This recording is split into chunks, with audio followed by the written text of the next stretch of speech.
So I wanted to put together some thoughts. I guess I was just watching not an audio reviews channel talk about how he basically felt like surround sound is a waste of time, waste of money, and basically that a stereo set of speakers can create three-dimensional sound, and that he was pretty strongly against, honestly, like listening to music in Atmos formats, and he kind of was saying that really he thinks these surround formats are just ways for companies like Dolby to get more money from things that they're not actually a part of, where it's like, oh, you're using our technology, we'll take our little fee here. And I can agree with that. I can understand how that's kind of annoying, in a sense where you feel like, well, you're not really, you know, where you just create a standard and then everyone's paying into that standard, and that feels like, well, what if we could just get rid of the standard?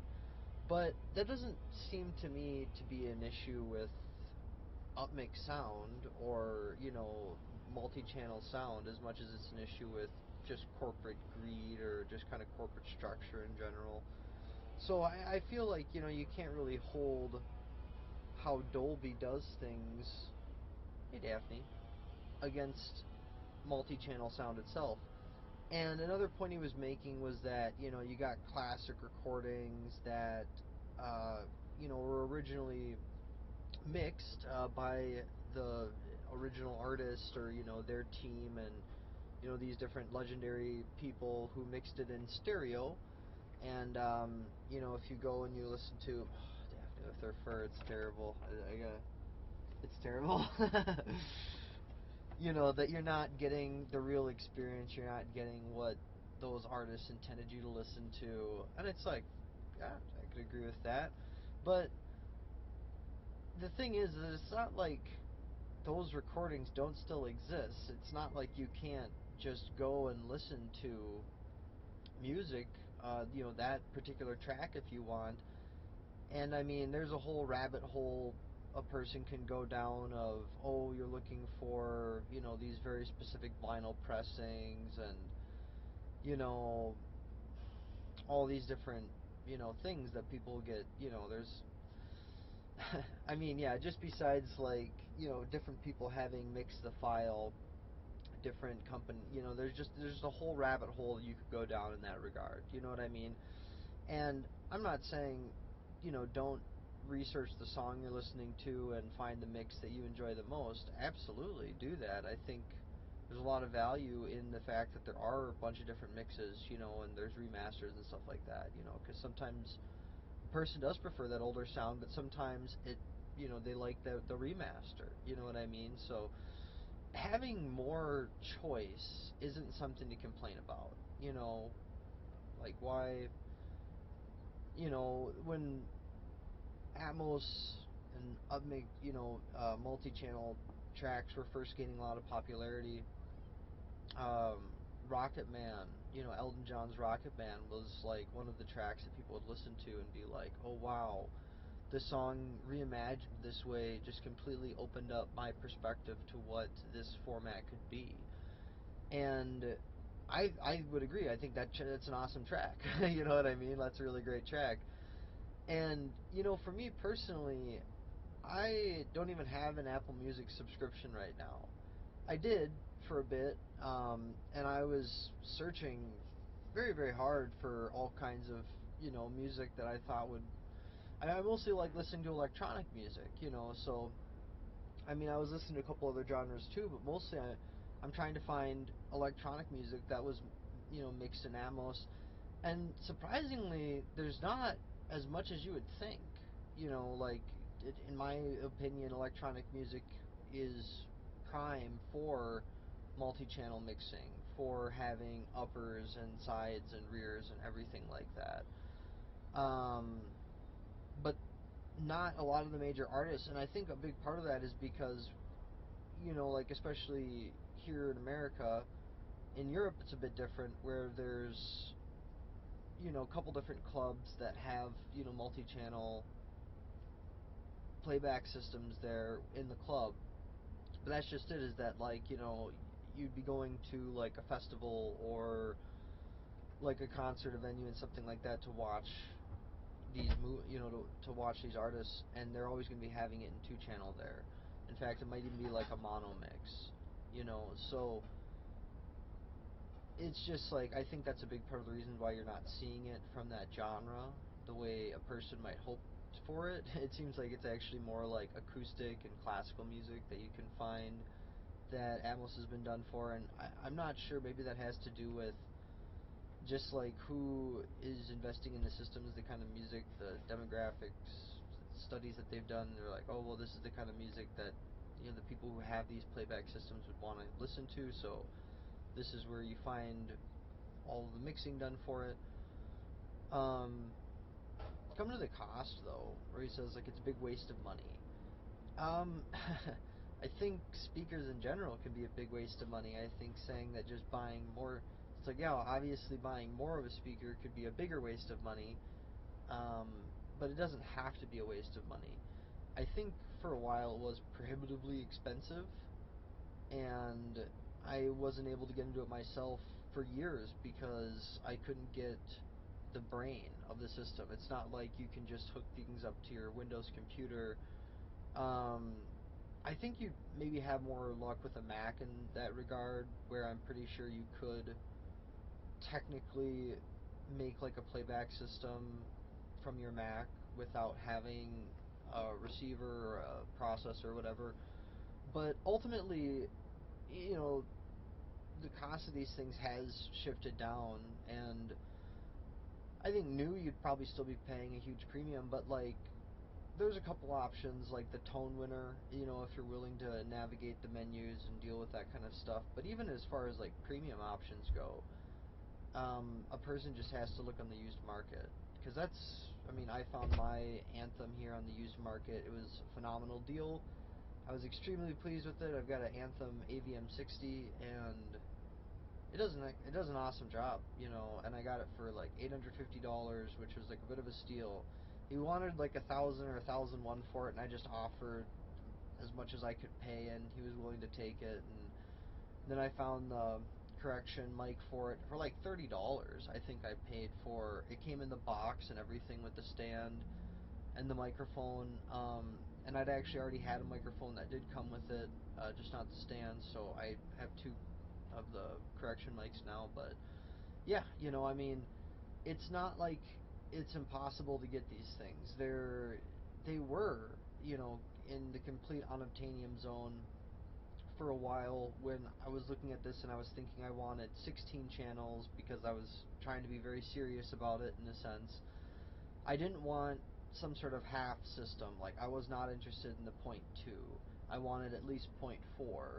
And if I could get, 6 upper channels, I wanted that too. And even though it's a dead standard, I was interested in RO3D, just because, I love surround sound personally. I've pretty much always listened to music on at least a 5.1 system that I'm upmixing, to, and people would say that's terrible, but I don't know. Maybe I've never had the quality of speakers that's necessary to create the holographic imaging or whatever that, would have just had me as a 2-channel listener, but I don't know. I started down that path, I've continued down that path, and honestly, I don't regret the road I've walked, so I was using a Sound Blaster X3, and I was upmixing into 7.1.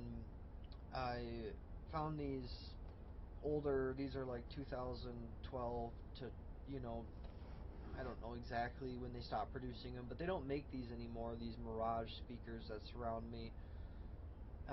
You can't see it as much. I guess we'll try to rotate it to the front sound stage. I've got these towers and then like a smaller center as well. But yeah, these speakers have worked for my setup just because I'm so close to them. A traditional box point source speaker just wasn't gonna work for me. It was just too, every time you could localize it, you put a speaker 3 feet away from your head, arm's distance away, and it's just really easy to localize it. So I think that part of the problem with why people haven't experienced, you know, multi-channel sound in a positive way, I think part of it is because it does take a set of quality speakers or subwoofers, like, I mean, if you just have like kind of your home theater in the box type setup, any one of those individual drivers um, could be kind of disappointing. I guess it kind of depends on what you have. I've seen decent. I don't know. I mean, there are these, like, I had these ones that were just falling apart, and I had them set up for a while. They were like an old, not Paradigm. That would have been like, they were cheap. They were cheap, cheap, cheap, cheap, cheap. Like thin boxes, but they had two woofers on them and a single little tweeter in the middle on their own little wooden stands. So cheap these things were, but they still played music somewhat decently. Like not terribly. I mean, if you pushed them, they probably would not be great, but just for casual listening, it was all right. But the point I'm trying to get at is that it's like, yeah, there's a little bit of an investment in getting a nice set of speakers, but it doesn't have to be expensive. I mean, I think there's so many speakers. It's not like they don't have to be expensive, like these, nanosats. This one here, it's like you can buy these in sets of 5 for like $120 in my area. So, and they're a perfectly acceptable speaker, as far as like just being part of a surround ensemble. I have no issue with them. I think you have to go a little harder on your front sound stage because you want the front sound stage to be big, bad, and beautiful, and that's why I have the towers that I got. I've got subwoofers located up front. I have like one of the later generation center speakers, just for the sake of having the best front sound stages possible. But does things mixed in surround get rid of having stereo effects? Not always. I think that a big part of what is going to make Dolby, or just multi-channel mixing better is to use the tricks that have been developed for stereo mixing in multi-channel, where you kind of combine the philosophies of both object-based and stereo-based mixing, and you just, because there's so many tricks that you can do with stereo with two speakers. You can absolutely make the sound feel like it's coming from like right behind your ear.